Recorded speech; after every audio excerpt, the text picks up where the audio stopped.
Yup, yup. Everybody feeling good in the back? Y'all can hear me?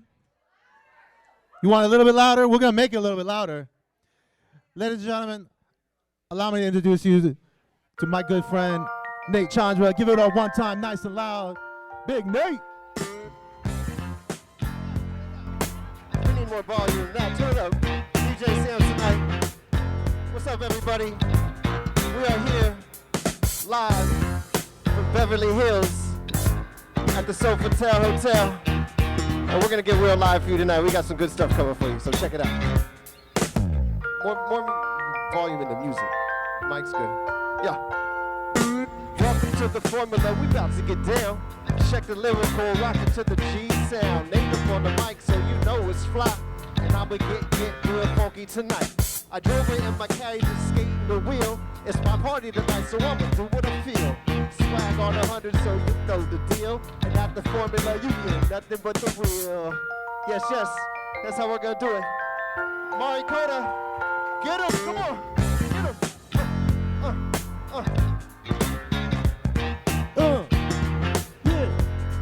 Yeah.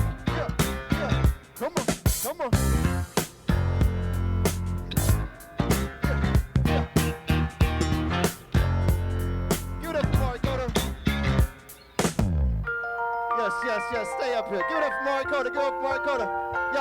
Feeling good, get up, hands up high. Get up out your seat and put your hands up high. Come on. Come on. Put your hands up high. Come on. Put your hands up high. So when I say we are, y'all say fly. We are fly. When I say we are, y'all say fly. We are fly. Oh yeah. Yes. Thank y'all for coming out. My name is Nathan Chandra. We have a really live show for you tonight. We got some really special guests. My man, Sean Hill, who is a poet extraordinaire. We got my man, David Yaden, who rocks the piano, writes songs. We got my girl, Koda, who's just dancing up here. Give it up for Koda, who's just dancing up here. She is so hip-hop. And last but not least, special guest tonight, my friend Charles Michael Davis is in the house. Yeah. Yes. So, how many people out there have been to a formula before? This is the second formula. Who's been to a formula? Nice. So we got a lot of new people in the house, so I'm really glad you're here. Let me explain a couple things about what the formula is. So the formula, it's an event, it's a show, but it's also the process that each one of us go through when we're trying to accomplish a goal, trying to chase down a dream. And what we do in this space here is we discuss these type of things with people that are having a positive impact on the world. So that's what the formula is about. How's that sound, everybody? Well, a little bit louder, everybody. You having fun tonight? Make some noise. Come on. That's what I'm talking about. And let's give the same type of energy to my man, Sean Hill, who's going to come up here. Sean Hill, get down here, man. Come on. Sean Hill.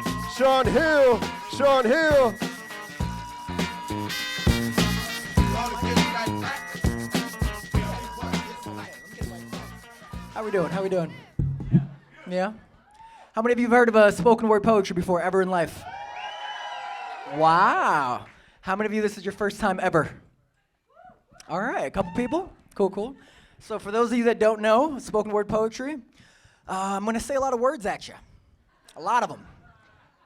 If you don't know what I'm saying, it's okay. Just hold on for dear life. You could think about stuff. You could laugh out loud. Yeah, it's not like a Broadway musical where you have to be quiet all the time, you know? So feel free. Deal? Deal or no deal? Deal or no deal? Deal! Yeah, that's what I'm talking about. Yeah, I told you guys, this is interactive. You guys ready?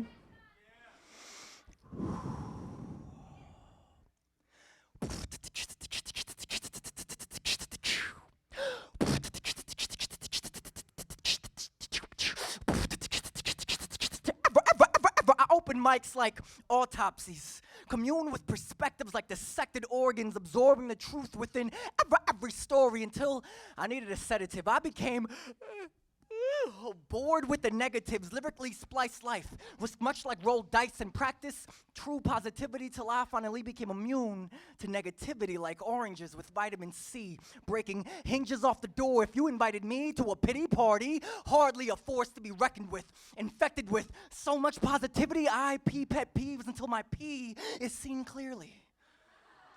It's true. So positive, even the negatives in my mind added a line just to become a plus sign, to stop opposing and grow with me. Even my fears want to hang out sometimes. And I hug them until they can cope with the scope of non-existence. It's just what happens when a focused mind has way too much time to think. And I'm sorry, I didn't mean to be rude. My name is Sean Hill, and I'm pleased to meet you. This is just the first poem that I'm rapping. I'm just a baby waking up from his napping, learning how to walk and talk this life, from writing with chalk and concrete to rocking with break beats. Hip-hop became my training wheels to the point where I could speak. So forget about doing hip-hop. I pop, unlock, and then eat hip-hop. I am what I speak, and if you are what you eat, then I am hip-hop. Reincarnated, never debated to be the best. I ain't trying to be nothing less than myself. So help me or not, my throat is on fire. I don't mean to burn you. I'm just breaking shackles like Nat Turner, but believe equality like Gundi. See, I'm not a peace Nazi. The paparazzi couldn't stop me from getting the scoop like Cold Stone. I'm home alone in the zone like, oh, fellow, hello, is anyone out here? If I scream and no one hears me, do I make a sound? Check marks the box. Like it or not, I don't need your approval for this to be hot. And if it's ice cold, well, I honestly don't know and don't care. But to be fair, I care if it's true. So let's play out the facts. I got your back like chiropractors. I want to be in your scene like the best actors. Hey, your DNA is beautiful. Let me be the X factor. But I got to get going eventually, so please don't miss me. I'll be back before you know I'm gone. I want to bring you songs better than fairy tales and nightingales. So I'm getting on tracks like John Henry and offend me. Almost impossible. It wouldn't be logical. It's more probable to turn your energy into something possible like world peace. And even then, many say that's highly unlikely, like a lock without a key, but I bend reality. We can all bend reality. We can turn the improbable into the everyday ordinary. Thanks for listening, y'all. Thank you for listening. Love you guys. Give it up for Sean. Much Give it love, up for man. Sean Hill. Yes. So real quickly, this guy's an awesome man. Before you leave, let's talk about a couple things. Yes, So, yes. like, what inspired you to start writing poetry, and when did you start? How'd that go? Talk to me. Man, it first started actually way back, I want to say in middle school. My brother and I would write rap poetry, and that's just what we called it. We didn't really know what we were doing. He would rhyme about feeling like an angel with demon horns and that dynamic, like crazy angst of teenage life, right? And I remember going back and forth all those years until I got into high school. I was totally encouraged by every creating writing teacher I had, right? And then I got into college, and I auditioned for my first hip-hop theater play, where we combined spoken word poetry with theater, and that was it. I fell in love, y'all. Fell in love easily. Nice. Do the dance. Yes. Do the dance. Give him a kick. Give him a kick. Oh, good. You ready? Give- Bam! Oh! You never know where that's coming. You never Bruce know where Lee. that's coming. Bruce Lee. Bam! What's up? Uh, A lot of Pilates. so also, let me talk. I've seen you recently, like, step up your game. This guy's really step up his game. His website's up. Let'sBendReality.com. Yes, it feels good, y'all. It feels Also, good. it's really sometimes it's difficult to get your website up, but also he's got a reel up, and I've seen you out at more events. So, like, what has happened over the last couple months that's made you more focused and kind of made you elevate your game? Man, you know what? You guys know when you do a great workout at the gym, and then you get home and you're like, oh no, I have to pick up something from off the floor that I dropped, right? And you're like, this is easy. What? I lifted 50 pounds today. This was easy. So I feel like when we went to Africa this last month and a half ago, and then everything we accomplished over there, and this new community we built over there, and all the things that I know in my life as a poet that I want to accomplish, as an artist that I know I want to accomplish, after doing that, it felt so simple. It felt so easy to now just put one foot in front of the other towards every dream I have right now, and towards every single person that I keep hearing about has been affected by poetry, or gets inspired by it, or feels like it helped their relationship, or it just helped them understand themselves better. I stopped waiting to help people more than I ever could before. That's basically what happened. I feel that's what I'm starting to feel like. That's awesome. It's beautiful. Love you, man. Beautiful. You're You guys get beautiful. inspired by Sean here and what he has to say? Yes. Oh, love you guys. Yes. Give it up for Sean here one more time. So he touched upon something. He touched upon us going to Africa. So a team of us went to Africa recently. Travis Van Winkle's in the house. He led this trek. And what we did is we went and built a school in Malawi. And we're doing another trek in September to Nepal. So you guys might have seen that on the event site. So thank you, everybody that donated to that. And what that does is it helps us travel to Nepal and build a school in a community that does not have a school. So it's really appreciated. And it also helped Sean get to a next plateau. And one thing that this makes me think of that Sean was talking about is a quote from Bruce Lee. There's a quote that says, "There are no limits, there are only plateaus. We must not stay there, we must go beyond." Let me say that again. Bruce Lee, you saw him kicking it up here. So listen, think about this really quickly and how you can expand your life. He says, there are no limits, there are only plateaus. Let me do it again. There are no limits, there are only plateaus. We must not stay there, we must go beyond. From Bruce Lee. This is fun. Y'all having a good time? Nice. I am too. You saw her earlier. She was up here dancing. Koda. Give it up for her dancing. What I want to do is bring her back up here so she can dance some more for you guys. That's you, Koda. No, you are now, girl. Super good. Don't dance yet. I'm just going to ask you some questions. Let me get you a mic. Sean, do you got that mic? So, Koda, she's awesome. You guys might know her from the Step It Up franchise. She was in all 4 Step It Up movies. No, it's not Step It Up. It's Step Up. I'm sorry. Well, become Bruce Lee now. Okay, let me try it again. That's the great thing about life, right? If you don't get it right the first time, you do it again. So let me try this again. Everybody, we got up here Koda from the Step Up franchise, all 4 movies. Give it up for her. Koda in the house. Thank you so much. Thank you for having me tonight. I'm Thank you so very glad much. that you're here. Yes. I think from your accent, people can tell that you didn't grow up in America. So where did you grow up? I'm from Japan. I was born Really? in Japan. Yeah. So when did you come to America? I moved to New York to study English. I think I speak. You speak better well. English Did she now. speak good English? No, but when I came here first time, I'm like, yes, no, okay, thank you, I guess. And on top of that, you're so hip hop. Is she hip hop? Like, check it out. So with like your career and the things you've accomplished and being in a movie franchise, I've seen you on commercials. I see you do all kinds of cool stuff. Like, how do you do it? What's your process like with your dancing and? Because I couldn't speak in English when I got here in the States, so I started going out to the club. And You don't have just to like trying to see be when you go to the pretty. club, you don't have to talk to anybody. Yeah, except dress for the really- creeper dudes that like the hot girl that's dancing hip hop, right? yeah, it's like trying to be like really pretty so somebody can buy me a drink. You know what I mean? So I'm trying to be pretty. Hi. You dance really sexy. I have no idea what they were talking about, but I would just keep smiling and dancing. I was like, oh, let me, like they took me to the bar and like, yes, I'm getting a free drink. So I started going to the club more and more. Okay. So okay. my dance skill getting better and better and better every time I go to a club. So you were dancing. You actually weren't romancing. You were Yeah, dancing. so one day, like, some dude came out like, yo, you good? Like, oh, thank you very much. And like, oh, you want to be dancing on my show? I'm like, okay, I guess. So that's how I start dancing on the show, and I start getting cash. She getting cash in the club, No, right? I didn't. No, You know I what I'm didn't saying? take off any clothes. I still had the sneakers and T-shirts and baggy pants, and I was cool still. Yeah, that's how I started. And then I started going to auditions. Then yeah. So what That's do what you do now happens. to stay like fresh on your skill set? I'm staying in LA, being happy. Yeah. Yeah, meditating every day. Something might gonna happen to me. what I did every day until some agent called me. Like, Mario, we have an audition for you. That's what I've been waiting for about a few months now. So what I hear is that she wills it. She sits at home, meditates. She wills the vibe. Agents call her. She gets jobs. I wish my life was like that. I book a job.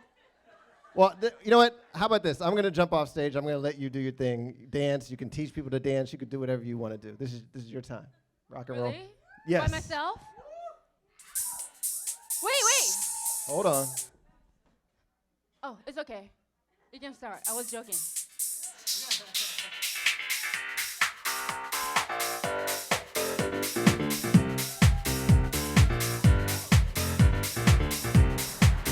Because I want to show you some differences in between like house dancing, popping, and locking. So you will know the differences. You know what I mean? What's my hat? Why do I have a hat? Ready? I show you the popping first. Popping. Get it. So I show you the popping first.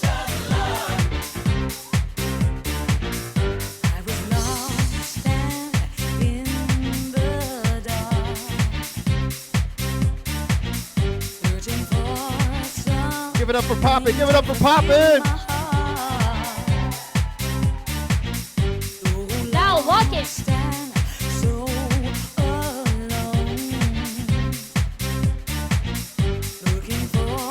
When I say Mary, y'all say Koda. Mary. When I say Mary, y'all say Koda. Mary, Koda. It's out. It's about footsteps.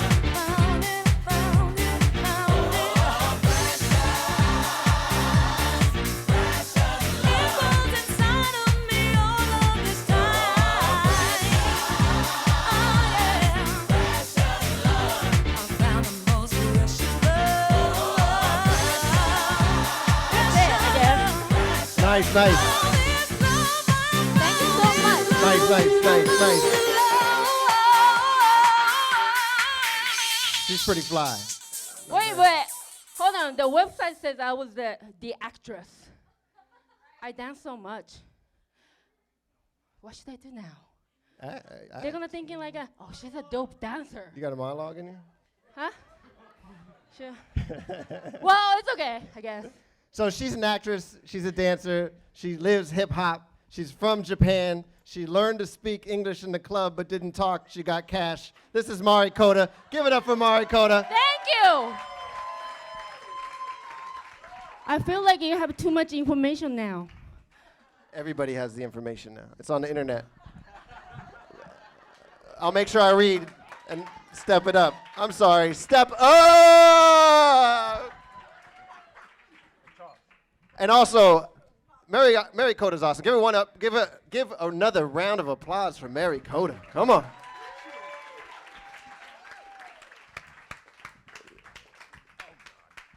She's awesome. And I want to give it up one time for DJ Samsonite over here on the ones and twos. Like, thank you. He's really dope. He pushes the buttons, gets the sound selection, keeps the party cracking. All right, let's get back to the show. So I want to introduce somebody that you guys might have seen. I've seen him on some Nike commercials. I've seen him on some Budweiser commercials. I might not say it right. It's probably Bud Light. He'll probably try to karate chop me like Mari did. But he's also been on Grey's Anatomy. He's got a show on CW right now, The Originals. Give it up for my man, Charles Michael Davis. Let me see this thing.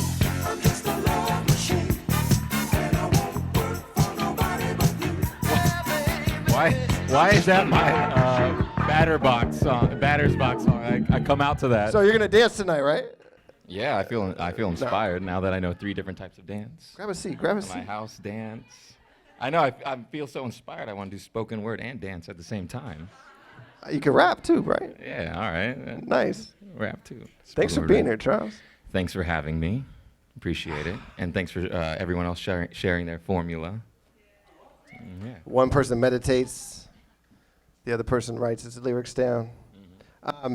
So what's it feel like? I talked about all these things that you've been accomplishing with your career, with like commercials and being on a series. How does it feel to see your career kind of accelerate like that? Good. Feels really good. No, I mean, it's strange to look back. It's nice. It's like everything that was in here and in here, it finally matches up with what's going on out here. So it feels really good. That's good. Get your inside right, then your outside gets right. You know what I'm saying? Has it always been acting for you? Did Bruce Lee also say that? Get your inside right, get your outside right, and then be like water. Wow, you're good at that. Yeah, hey, Bruce Lee said it, not me. Yeah. So has it always been acting, or what was it before acting, or how is it? What's been going on for you, and what you've been, going after in life? No, I didn't get started in acting until I actually moved out to LA to act. I went to school for sports marketing, and then I ran track. Okay. I don't know if any of you know this, but he got a scholarship for sports at University of Miami, right? Yeah, Miami University. Look at Miami me. University in Oxford, Ohio. We were a school before Florida was even a state. So anyone who wants to claim Florida, take that. But yeah. I got it. Well, actually, I walked on at Miami University. The funny story. The coach told me if you get 6 in the state, we'll give you a scholarship. And at the time, I was maybe top 10. But I managed to drop my time down a second when I went to the regional meet. And by the time I got to the state meet, I beat a kid I'd never beaten before, and I got 6th place. And in the 300-meter hurdles. Yeah. But then it turned out the guy who got 5th place was also going to Miami, so he got the scholarship. And it turned out everyone else who was a hurdler in Ohio, they came to Miami University too. So I ended up actually doing the decathlon in order to get my scholarship. Yeah. Wait a minute. So a decathlon is quite different than the 300-yard hurdles. Decathlon, it is not where you ski and shoot. That's the biathlon. That's an Olympic event. And it's not where you swim, ride bikes, and run. What do you do exactly? It's 10 events over 2 days. Yeah. So each day is probably about, 7 or 8 hours. You wake up, you run the 100 meters, you long jump, high jump, pull, shot put, and then do the 400 meters. And the second day you wake up and you do the 110-meter hurdles, throw the discus, pole vault, javelin, and then you run 1,500 meters, which is about a mile. Yeah, so and then how I got into it was I was working out in the weight room, and my coach said, "Hey, Chuck, come here." And I was like, "Hey, what's up, coach?" He's like, "You know who would make a really good decathlete?" And I said, "I don't know. What's a decathlon?" He's like, "Well, it's 10 events over 2 days." I go, Rich would make a great decathlete. He's strong, he's fast. He goes, "No, I think you would." And I said, and the way he said it, and he smiled at me, and I said, "You really think I could?" And he said, "Yeah." And he said, "I think you can score, and if you score, you'll get a scholarship." So I said, "All right, sign me up." So, I learned 10 events and got 6 in the meet and got a scholarship. Nice. That's difficult to go in for one sport or one event and then have to learn 10 other events. I commend you for that. That's a very almost like expansive mind state where it's like you're learning new skill sets to kind of accomplish a goal. You wanted a scholarship. I wanted that money. Yeah, I want to get that money. You know what you can do is you can go into the club and act like you can't speak English. You know what I'm saying? If I knew that was what I had to do to learn how to dance, I'd have been up there like, me no speak English, me just dance. And I don't know, someone would have snatched me up, been a whole lot easier than learning 10 events. Nice. So, so you learn all these different events. Ooh, that's like, I'm tired just thinking about it. Yeah. All right. How does that transcend now? So if you're able to like change your skill sets like that, does that apply to what you're trying to accomplish now in life? Do you find yourself learning new skills to kind of keep moving forward? Yeah, the way I actually wanted to play basketball, dreams of being an NBA star, but I wasn't that good at it, but I was really good at track, and so I learned it. I watched myself grow. In the 6th grade, I was the fastest kid in the 6th grade. And so in my mind, I thought I was one of the fastest kids in the world. Like, I was like, you know, but it didn't work that way. I lost a lot of races, but I held on to it. I thought, well, I'll hit puberty, you know, my muscles will grow, you know, I'll hit a growth spurt, and then, you know, I'll be the fastest kid. Luckily, I did hit puberty just a few years ago. Yeah, I got facial hair. Thank you. His voice just changed. Voice dropped. I got a little bit faster.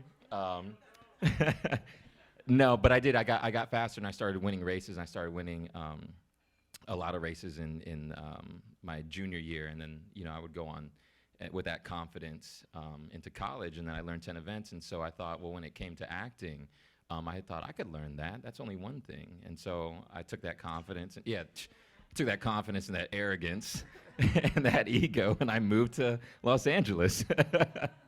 But I did. I said if physically I could learn 10 events and see improvement over 4 years and know, there was a point where I couldn't, hold a pole, and all of a sudden here I am flying through the air, on a 15-foot pole.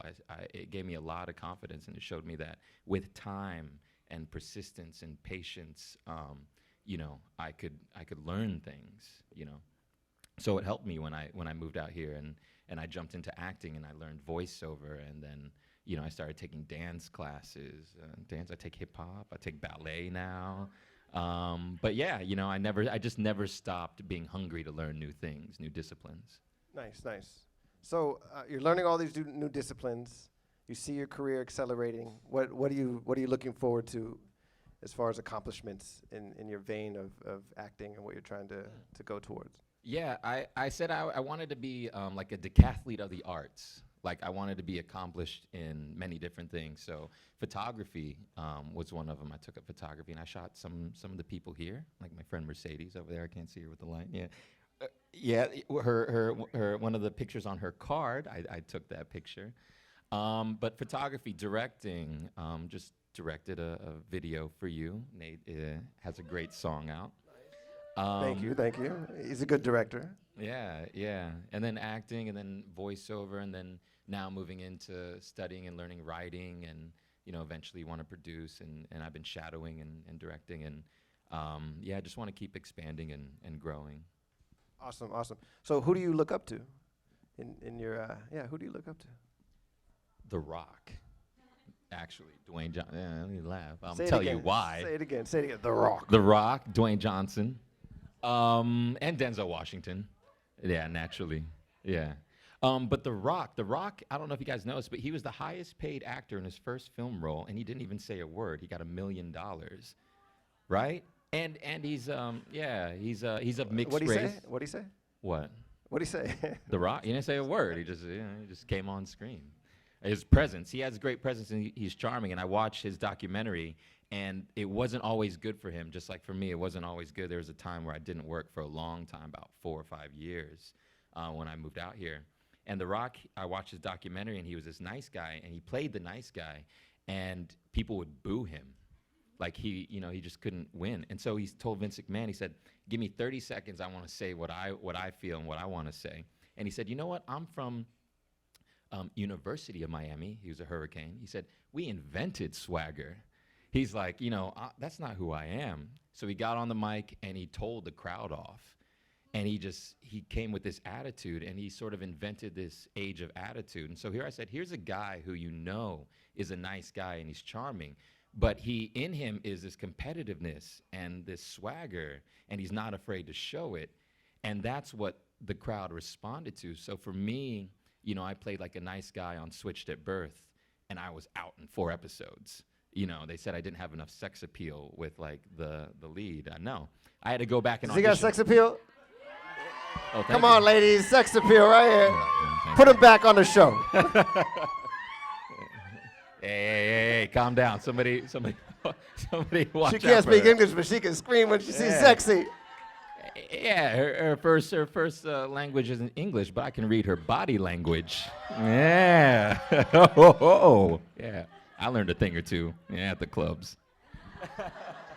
But yeah, the Rock, because here's a guy that I related to, and he excelled. And I always said, if one person can do it, Like if just one person, then that shows me that that's where my focus goes. And I was saying the other day, it's like it's scientifically proven that's the power of one. Roger Bannister, before him, nobody had ever broke 4 minutes in the mile. And then when he did it, 2 years, within the span of 2 years, I think 26 people had broken a 4-minute mile. They started to train because they knew it could be done. Before that, why go for it? And now high schoolers do it. And that was one of the things I said, I'm just going to focus on that one person, and that's what I need to do. And I went and I had a meeting with my manager, and I said, look, I got to tell you some things. And I said, I don't expect you to do anything. I just have to say it, you know, because it's on my mind. I said, here's what I want. I said, I want to play an antagonist, and I want to have fun, and I want to be on a show with other talented actors, and I want to learn from them. And I said, and I want to do a pilot that doesn't have to go through the deliberation of will it get picked up or not. And I said, I want it to have a worldwide built-in audience, you know, and I want it to pop off, and I want to have fun with my character. And then a month and a half later, I got on the originals, and I got the audition, and I knew it from the moment I looked at it. The character, he came out and he had this like swagger, and he would wink to people in the audience, like, and he would put on a show, and he had just, you know, this energy that I was starting to accept in myself. And that was a, you know, a huge turning point for me, you know. Right. So it sounds like you focused in on what you wanted, in a sense, and then it kind of manifested. Yeah. Is it clarity? Could you call it? Is it about being like clear with what you want to accomplish, clear where you're going, and the doors open up, or the pathway presents itself? Yeah, that's one of the things too. Like for me, I'll be honest, like if I can't see it, I know in my mind and my heart, I know it won't happen. So I need to get to little places like those plateaus. I need to climb the mountain like a little bit higher. And then when I see the peak, then I know I can get it. So for me, like I just wanted to test on a show. So the year before I told my manager, like, I just want to test because I'd never tested before. Like a lot of my friends had gone out and tested. I said, if I can just get in and test for something and be in that group and see how I stack up, I know I can do well. And I said that, and sure enough, I did. I tested for a show, but I didn't get it. And then I sat in my car and I cried about it. And I was like, well, wait a minute. Like, I got what I asked for. I said, why didn't I not ask to be on a show? It was like, you know, and then it made me very, very, it was like, you know, my coach said, get 6th place. And I did. And I thought, well, how crazy is that? And I said, well, let me just dare. Now that I've seen it, let me actually wish to be, you know, on a show. And sure enough, I auditioned exactly 1 year later in the same room with the same casting directors. But everything was the same, but I was different. Like, I came prepared, and I knew I was going to get the job, and I could tell everyone else who was. It was just like I had changed, you know? And that was my thing, was visualizing. And I heard Arnold Schwarzenegger, I read his autobiography, and he said he was always really good at visualizing. He just said he could see it.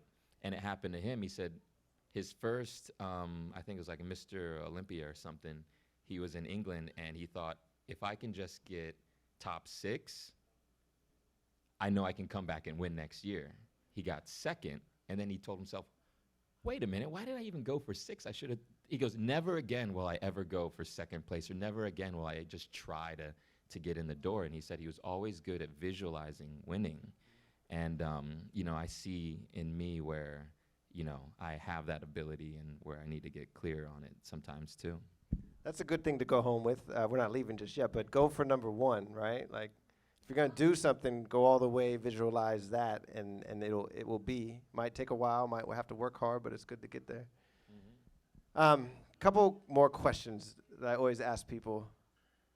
One of them is, if you could go back in time, knowing what you know now, to where you were when you started acting, what is like one of the things that you would tell yourself? All the outcomes of sporting events, so I could just bet on them and become a millionaire. Hold on. That was like in Back to the Future. That was the plot for Back to number the 4, Future. Right? You know what?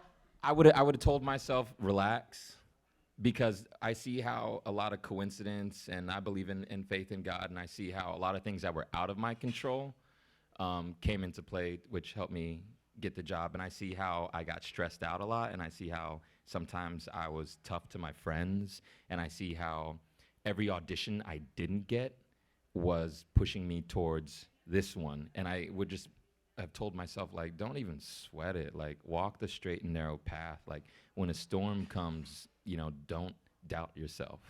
You're meant to be somewhere. Focus on where you're meant to be and let the storm pass. Like, just keep going. Nice, Stay nice. happy. It reminds me of a quote we have on our at the house. We have a wall that we write quotes on, and it said, don't chase success, chase your passion, and success will come." Yeah, that there's a good like quote I just heard, and he said there are two goddesses, the goddess of wisdom and the goddess of wealth. If you chase the goddess of wealth, the goddess of wisdom will turn her back on you. But if you chase the goddess of wisdom, the goddess of wealth will become jealous, and she will chase you. Yeah, Deepak Chopra, I believe, had said that. Yeah, and so that was one of the things. Always That's super chasing deep. not only wisdom but self-knowledge. Learning more about myself, and then hoping that everything else will come into play, which it has. Nice, nice. So one last question. It's real basic, but it's pretty advanced. What would Algebra? What do you calculus? The formula? What I got? A yes, squared what is the B squared that equals is C it. squared? What would you say your formula to success is? My formula changes, but I'll tell you what it is right now. I just went to the Muhammad Ali Center in Louisville, and I talked about Arnold Schwarzenegger, and I talked about The Rock. Well, The Rock only follows Muhammad Ali on Twitter, and they correspond with each other. Arnold Schwarzenegger and The Rock had said that their hero is Muhammad Ali. So when I went to the Muhammad Ali Center, I saw a lot about the man, and I learned about him. And so I pulled from his formula, and it was self-affirmation. That he came up there and he said, I'm beautiful, I'm black, I'm the greatest. So he inspired other kids, little black kids, to say, I'm a man, I'm the greatest, like, and he said it with such confidence, and he was a prophet. He would say, I'm gonna knock this guy out in 5 rounds. And I thought, what courage to say that. And I just heard recently Oprah asked, I think it was Oprah asked John Legend, like, how'd you get your name?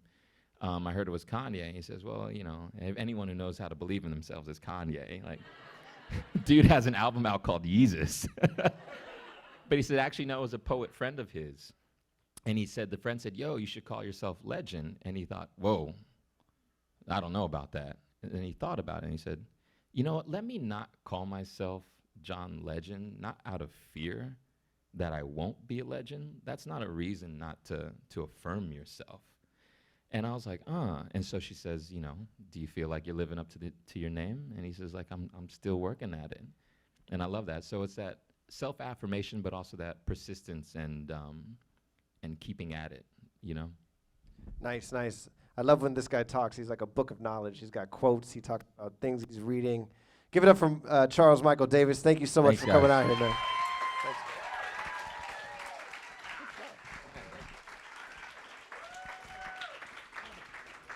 Nice. How are y'all doing tonight? Let's get some energy. One more time. How y'all doing tonight? Nice. So, what we got next for you is we're going to bring some musical vibes in. A good friend of mine, David Yaden, is here. This man is a magic man on the piano. When he plays, it's like candy to your ears. So, please give a warm round of applause to David Yaden.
Yes, yes, yes.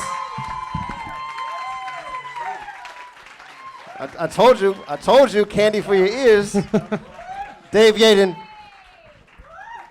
Well, let's sit down. Hey, you got to see it. yeah, Let's do why it. not? We're here. So Dave Yaden he's won 4 Grammys. He's got another Grammy nom that was recent. Give it up for that. Like.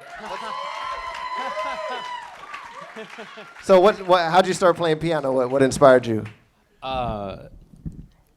What inspired me to play? Oh, just music. Every time I hear music, I'm like, oh, I want to do something like that. Like, all I hope is that any time that I sit down is that I can make somebody feel the way that I feel, when I hear Stevie Wonder. Like, oh, God, like, if I touched one person tonight, if I made them feel a little bit like how I heard that one time I heard that classical player did that one lick that I was like, oh, I got to do that. I got to figure out something just like that. And I played some of that stuff. I was like, oh, and when I was playing just now, I'm like, oh, I like that. Like, I'm going to do that one next. Oh, and after that, I'm going to do this. Whatever. All right, so did he touch any of you tonight with what he played? You know what I'm saying? Well, you're doing a good job, So what's the process like when I do a lot of music, I've done music, and going through making a tune, and then it being released, and then it becoming really popular, and then it winning a Grammy? I think that, well, all songs, including the one that for me won the Grammys, were written in my living room at my piano. And the consistency with that one and the other ones that have been popular is that when I was writing it, I was like, oh, I just want to hear this again. And at the time, even that I did it, I didn't know that that was the formula. Like, if I play something and I'm like, oh man, I want to play that again, or if I play it and I record it and I want to hit play again and then I want to hit play again, just because I love it, there's a chance that other people will love it. It's not always that way. But if the little kid here likes it, that's how I know it's probably going to please other people, because the little kid likes it. Oh, let's do that again. It's intuition. It's listening to yourself. It's listening to your heart. Yeah, it is absolutely listening to this. And something I was actually talking to Mari about was that what's funny is that as we... Mari, you're the most popular person in the house tonight. Give it up for Mari Koda!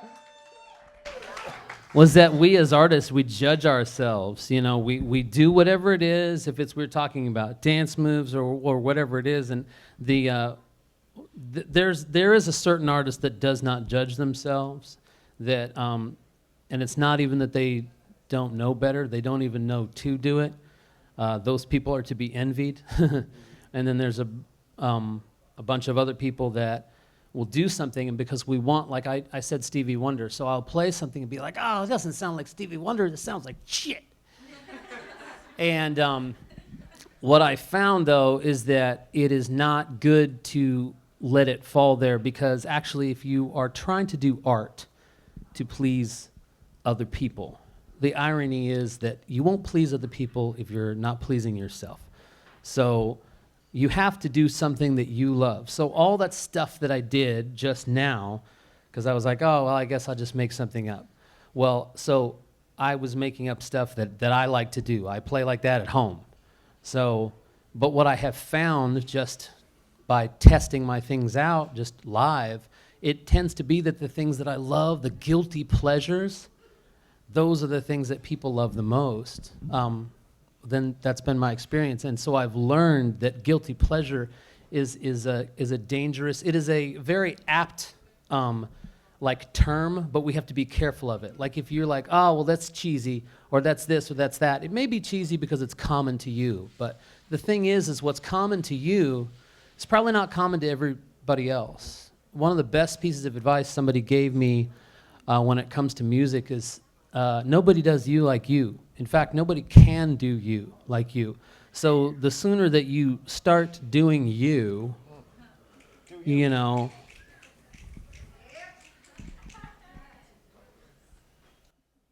Give it up for Dave Yaden. So, I'm going to ask, do you guys want to hear him do another tune? You got to do it louder than that. Do you want to hear Dave Yaden rock another song? Like he's back home in his big room?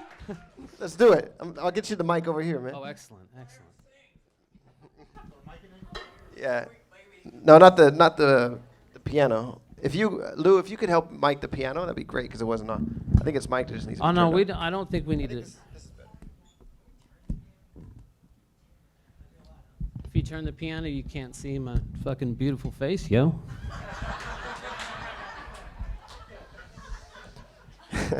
He's sexy too. Hey, Charles, do you go by Charles or Chuck? Because your coach called you Chuck. Okay. Something that a lot of stuff that Chuck was saying was like, oh, preach, because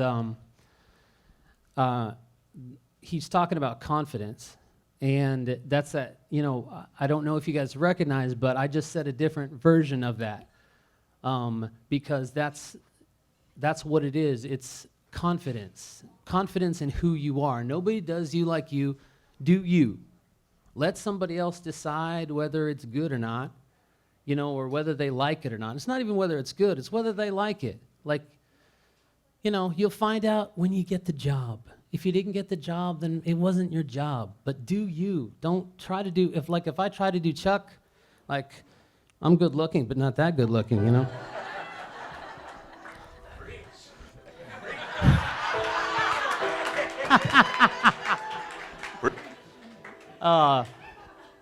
Yeah, I sat down in that chair and I thought it was a small chair until I sat in it. I was like, oh man, I guess I'm not an athlete after all.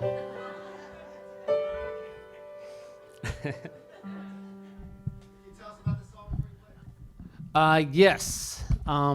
This is a spoken word piece.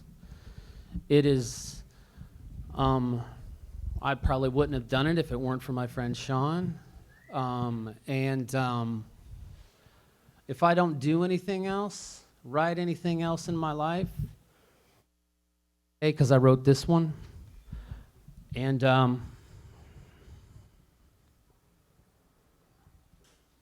this is what it is all about for me.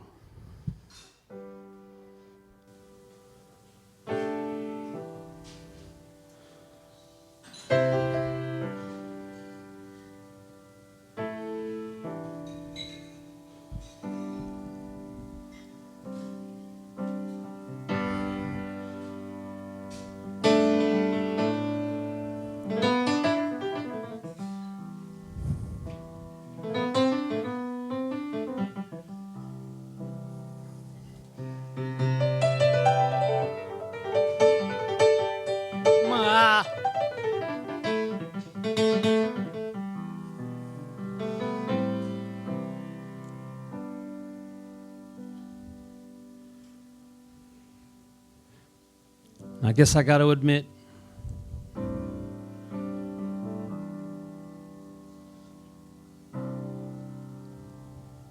even though I never wanted to, that I'm kind of shaky about never breaking through to the limelight. It's not like I would ever want to be anything but a grateful son. And I'm grateful for fans and friends that adore the beautiful wife and the life that I asked for. And I hate to say it's not enough, because it is enough. And I'm living and I'm laughing and I'm loving in a nation that has embraced my creations. But I wanted to move the masses, elevate the collective perspective, lift souls, inspire love between nations that have turned their backs on one another for all the short-sighted reasons: race, creed, color. It is these very things, my friends, these very differences that upon honest, unbiased observation can clear the fog from our perception, raise our awareness, and give you a measure with which you can better fathom the depths of your own soul. You may find hope where you thought none could exist. You may find that the very experience of being human binds us all together, and that we are all brothers and sisters, sharing a few brief decades on this rock as it hurls through space. You may find that laughing and weeping sound the same no matter where you are in the world. You may find that no one laughs or weeps with an accent. And you may find that it doesn't matter what your race is, or what your creed is, or what your color is. That love and kindness and charity warm the heart of every soul that shares this sacred opportunity that we call existence. And you may find that you are not alone. You may find that you are not alone.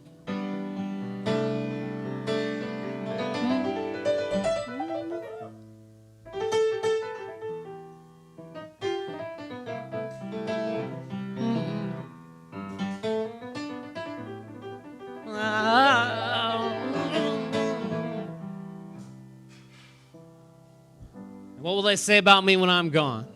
That I was bitter, that I was full of spite, that I had talent, but it was marred by pride, that I had wisdom, but I used it to manipulate, that I had the gift of poetry, but all I ever did was wallow in self-indulgence. What will they say about me when I'm gone? That greed made my decisions for me, that anxiety made my decisions for me, that fear made my decisions for me, that indifference made my decisions for me. Or will they say that I squandered the time that I so jealously guarded as my own on things that weren't important? Or will they say that freedom was wasted on me because all I ever did with it was use it to complain about what I wasn't being handed? And what good are riches if we are not generous? What good is strength if it is not used to protect the weak?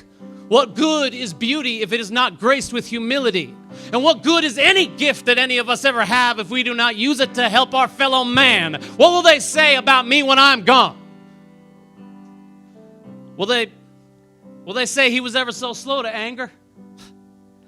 That he was ever so quick to forgive? That his joy always filled the room and made it warmer even after he was gone? That he was ever concerned with the crippled soul? What will they say about me when I'm gone? Will they say that I had love? Will they say that I had love?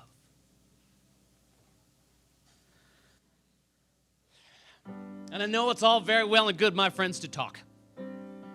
To sit in our living rooms and our coffee shops and our pubs and our bars and speak elegant words about what ought to be going on in the world. And what others and maybe even ourselves ought to be doing, but it's not enough just to talk about it. It is not enough just to think about it. You got to do something about it. You got to shout about it. You got to write about it. You got to sing about it. You got to dance about it. You got to paint about it. You got to act about it. You got to run about it, jump about it, go to work about it. We must become it. We must become love. We must become love.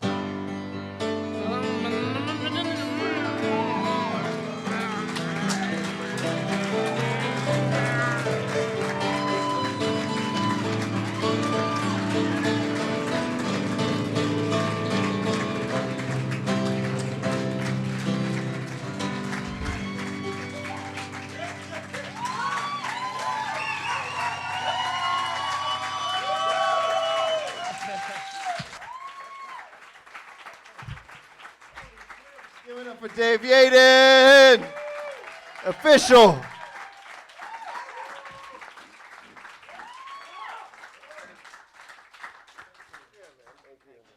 That was beautiful. That was beautiful. What do you say after that? You know? I'm so inspired after tonight.